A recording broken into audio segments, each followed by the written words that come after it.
So student, chapter number 4, the name of chapter number 4 is electrical circuits. So we will discuss about the routine example of electrical circuits where we are going to use energy and we are using in our daily lives. Like we depend on electrical devices to do work for us. हम routine में ढेर सारी ऐसी electrical devices use करते हैं जो हमारे काम को आसान करती हैं और उनके अंदर कॉन्टीन्यूसली एनर्जी की फॉर्म चेंज हो रही होती है. Like you can see in the picture, this is the torch convert the electrical energy into light. इसके अंदर सेल्स मौजूद होते हैं और वो सेल्स की एनर्जी जो है वो हमें लाइट की सूरत पे कन्वर्ट होकर मिलती है. ठीक है. After that convert electrical energy into heat. अब पीछे से हम बिजली में वायर लगाते हैं और वो हीटर जो है वो उस एनर्जी को हीट में चेंज करके हमें दे देता है. उसके बाद converts electrical energy into kinetic energy. यहाँ पर कुछ ब्रश इस तरह के मौजूद होते हैं जिसके अंदर बैटरी लगी होती है और जैसे ही ये क्या करते हैं, इलेक्ट्रिकल एनर्जी को काइनेटिक एनर्जी में चेंज करते हैं. काइनेटिक एनर्जी आपको पता है मूविंग ऑब्जेक्ट में जो एनर्जी होती है वो काइनेटिक एनर्जी होती है. यहाँ से ऊपर वाला जो हिस्सा है ब्रश का ये मूव करने लग जाता है कॉन्टिन्यूसली. ठीक है. Converts electrical energy into sound. अब ये लाउड स्पीकर है, जब हम इसको वायर कनेक्ट करते हैं बिजली से तो वो इलेक्ट्रिकल एनर्जी को साउंड में चेंज करके हमें देता है. Here is the last one, that is bulb. Convert electrical energy into light and heat. अब ये भी इसके अंदर इलेक्ट्रिकल एनर्जी यूज़ हो रही है लेकिन वो उसको कन्वर्ट कर देती है लाइट में और हीट की फॉर्म में. इससे हमें लाइट मिलती है. और आप बल्ब के करीब अपने हाथ को लेकर जाएं तो आपको महसूस होगा कि ये हीट अप हुआ होता है बल्ब, तो ये हीट एनर्जी भी प्रोड्यूस करता है. नाउ ये book page number 51. Our next topic is conductor and insulator. So there are two types of material. First one is conductor and then insulator. What are conductor? That allow electricity to pass through them, and what are insulator? That do not allow electricity to pass through them. अब वो material जिनके अंदर से electricity गुजर सकती है उनको हम कहते हैं कि ये कंडक्टर हैं, और जिनके अंदर से इलेक्ट्रिसिटी नहीं गुजर सकती वो इंसुलेटर होते हैं. Here are some example of conductor and insulator like silver, copper, aluminium and carbon. All these are all metals, और इन मेटल्स के अंदर से इलेक्ट्रिसिटी गुजर सकती है. So that's why these are called conductor and these are the insulator. Glass, rubber, wood and plastic, इनके अंदर से इलेक्ट्रिसिटी नहीं गुजर सकती तो it mean these are the insulator.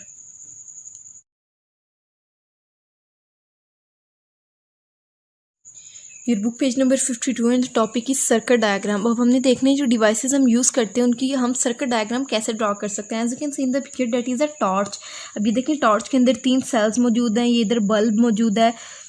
तो यहाँ इसकी सर्किट डायग्राम हमने इस तरह बनाई है कि ऊपर देखिए यहाँ पर हमारे पास स्विच है जिसको हम बटन कहते हैं. जब हम बटन ऑन करेंगे तो यहाँ पर बल्ब ग्लो करेगा और बल्ब ग्लो किसकी वजह से करेगा, बैटरी की वजह से. ठीक है. ये बैटरी इधर आ गई, बटन जो इसका लगा होता है वो स्विच हो गया और जो स्क्रीन यहाँ पर लाइट आपको शो होती है वो बल्ब इधर हमने इस क्रॉस के निशान से हमने शो किया है. नाउ ये book page number 53. Here are more electrical components that we are using to form a circuit. Like first one is wire, battery, lamp और bulb, motor, bell, buzzer and switch. ये तमाम components हैं जिनसे मिलकर हम कोई भी सर्किट बना सकते हैं, कोई भी सर्किट ड्रॉ कर सकते हैं या क्रिएट कर सकते हैं सर्किट. ठीक है. उसमें हम वायर भी यूज़ करते हैं और ये तमाम चीज़ें यूज़ करते हैं. Now your book page number 54 and the topic is current. Now what is current. जैसा कि हमने पढ़ा था एटम का स्ट्रक्चर हमने स्टडी किया था and we have studied that there are 3 particles in the structure of atom. First one proton, electron and neutron. Proton have positive charge, electron have negative charge and neutron have no charge. So here is the current definition of current that electricity is the flow of electron और a current. Electricity जिसको हम simple language में कहते हैं कि बिजली आ रही है, वो बिजली क्या होती है, it is the flow of electron और करंट. वो इलेक्ट्रॉन्स का फ्लो होता है. जब इलेक्ट्रॉन फ्लो करते हैं तो इलेक्ट्रिसिटी वो जनरेट करते हैं. अब हम इस इलेक्ट्रिसिटी को मेजर भी कर सकते हैं. उसके लिए हम डिफरेंट डिवाइसेस यूज़ करते हैं. Like first device is the ammeter. As you can see in the picture. इसमें क्या होता है, इसके साथ हम वायर अटैच कर देते हैं और ये करंट को मेजर करते हैं. जैसे हम लेंथ को मेजर करने के लिए मीटर रॉड यूज़ करते हैं और लेंथ का यूनिट होता है मीटर, इसी तरह हम करंट को भी मेजर कर सकते हैं. And the meter and the unit of current is ampere. You can write a simple A, that is A is written here. जब आप वायर्स के साथ कनेक्ट करेंगे तो जितना करंट उस वायर के अंदर फ्लो कर रहा होगा वो नीडल हमें बता देगी और उसका यूनिट होगा एम्पेयर. मतलब कि करंट को हम एम्पेयर में मेजर कर सकते हैं. Now your book page number 55 and the topic is voltage. Now what is voltage? Electrical circuit need a source of electricity. This source of electricity provides the voltage or push needed to make a current flow in a circuit. अब circuit तो हमने draw कर लिया, उसके हमने एक circuit create कर लिया, ठीक है। अब उसके अंदर करंट कैसे फ्लो करेगा, वो बैटरी के थ्रू फ्लो करेगा, ठीक है। हम उसके साथ कोई बैटरी लगाएंगे तब करंट फ्लो करेगा, और बैटरी को कहते हैं वोल्टेज। हम कोई वोल्टेज सप्लाई कर रहे हैं अपने सर्किट को, ठीक है। अब जैसे हम करंट को एम्पेयर में मेजर कर सकते हैं, करंट का यूनिट एम्पेयर था, इसी तरह वोल्टेज का यूनिट वोल्ट होता है। वोल्टेज को हम वोल्ट्स में मेजर कर सकते हैं। Now your book page number 57, here is another topic that is series circuit. अब सीरीज सर्किट क्या होता है? All the components are joint together in a line, these are called series circuit. अब circuit के अंदर जितने कंपोनेंट्स हैं वो एक ही लाइन में जोड़े जाते हैं, मतलब कि एक ही वायर के थ्रू, तो उसको कहते हैं कि ये सीरीज सर्किट है। अब यहाँ पर आप देख सकते हैं कि ये एक स्विच है, ये बैटरी है, और ये दो बल्ब्स हैं। फर्स्ट डायग्राम में ये स्विच जो है वो ओपन है, ठीक है। सिंपल लैंग्वेज में हम कहते हैं कि स्विच ऑन है या ऑफ है, लेकिन साइंटिफिक लैंग्वेज हम ये यूज़ करते हैं कि अगर तो स्विच ऑफ है तो हम कहते हैं कि स्विच ओपन है, अगर स्विच ऑन है तो हम कहेंगे कि स्विच क्लोज है। अब यहाँ पर स्विच ओपन है तो बल्ब ग्लो नहीं करे, जब हम स्विच को क्लोज करेंगे तो यहाँ पर बल्ब ग्लो करेंगे, ठीक है।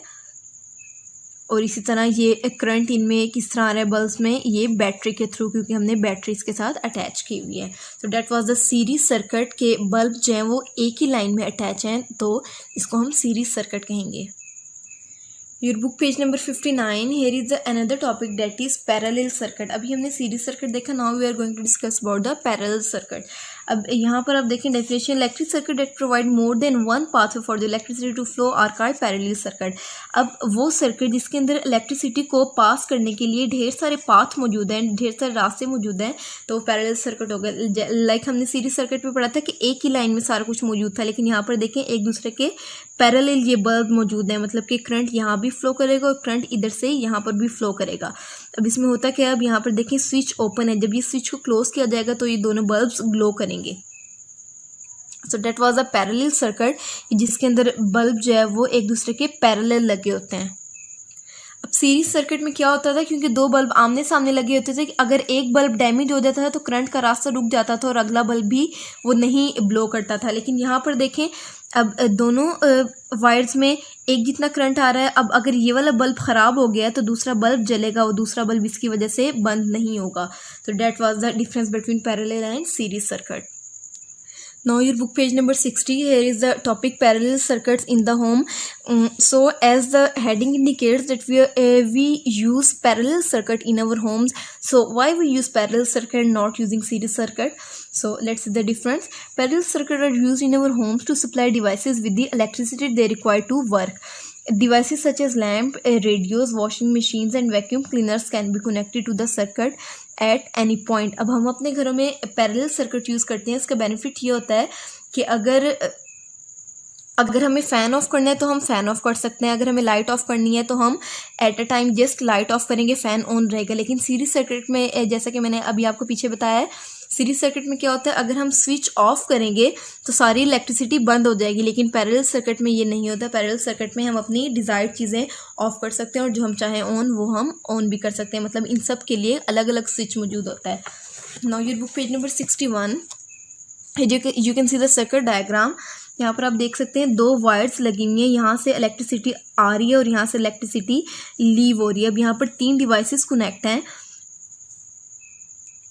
अब इसका बेनिफिट हमें ये होगा कि हमारे पास 3 डिवाइसेस ये मौजूद हैं, तो इनके लिए हमारे पास 3 ही स्विचेस इधर मौजूद होंगे। लाइक अगर हम इसको ऑफ़ करना चाहते हैं तो हम इसको ऑफ़ कर देंगे, ये दोनों ऑन रहेंगी, और अगर हम तीनों को ऑफ़ करना चाहते हैं तो तीनों भी 3 बटन से ऑन होंगी। तो ये हमारे पास एडवांटेज है पैरेलल सर्किट का, कि हम क्यों अपने घरों में पैरेलल सर्किट यूज़ करते हैं, क्योंकि पैरेलल सर्किट में हर डिवाइस के लिए अलग अलग स्विच मौजूद होता है। लेकिन सीरीज सर्किट में एक ही स्विच मौजूद होता है, एक ही स्विच से सारी डिवाइसेस एक ही मरतबा ऑन और एक ही मरतबा ऑफ हो जाती हैं।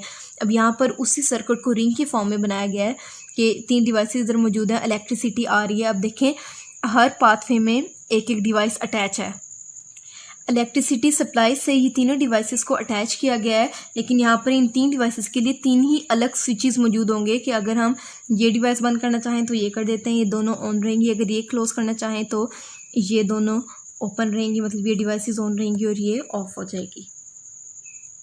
Now your book page number 62 and our last topic is resistance. अब रेजिस्टेंस क्या होती है? रेजिस्टेंस कोई भी रुकावट होती है, मतलब अगर करंट फ्लो कर रहा है तो करंट जब सडन रुक जाएगा तो वो रेजिस्टेंस की वजह से हो गया। अब यहाँ पर बताया गया है कि थिन वायर की रेजिस्टेंस जो है वो हाई होती है और थिक वायर की रेजिस्टेंस कम होती है। मतलब अगर वायर पतली होगी तो हमें शॉर्ट सर्किट का ख़तरा ज़्यादा होगा, वायर थिन होगी अगर उसमें से ज़्यादा इलेक्ट्रिसिटी फ्लो करेगी तो वो हीटअप होकर बर्न हो जाएगी। लेकिन अगर वायर थिक होगी, मोटी वायर होगी, तो उसमें रेजिस्टेंस कम होगी और वो जल्दी बर्न नहीं होगी। All material have resistance to flow of electricity through them. हर मटेरियल की अपनी अपनी रेजिस्टेंस होती है। Some have a higher resistance than other. हर मटेरियल की एक दूसरे मटेरियल से डिफरेंट रेजिस्टेंस होती है। अब यहाँ पर बताया गया thin wire has a higher resistance than thick wire. Thin wire की रेजिस्टेंस ज़्यादा होती है थिक वायर की निस्बत। The higher the resistance the greater the chance that the wire will get hot. जितनी ज़्यादा रेजिस्टेंस होगी, जितनी ज़्यादा थिन वायर होगी, पतली वायर होगी, उसमें उतने ही ज़्यादा चांसेस होंगे कि वो हॉट होकर और बर्न हो जाएगी या फिर मेल्ट हो जाएगी और हमारा सर्किट ब्रेक हो जाएगा। Now resistance is measure in unit called ohm. अब रेजिस्टेंस को मेजर हम कैसे कर सकते हैं? ओहम में। जैसे कि अभी तक हमने 3 यूनिट्स पढ़े हैं। सबसे पहले हमने पढ़ा था करंट, करंट का यूनिट क्या था? एम्पेयर। इसके बाद हमने पढ़ा वोल्टेज, वोल्टेज को हम मेजर कर सकते थे वोल्ट में।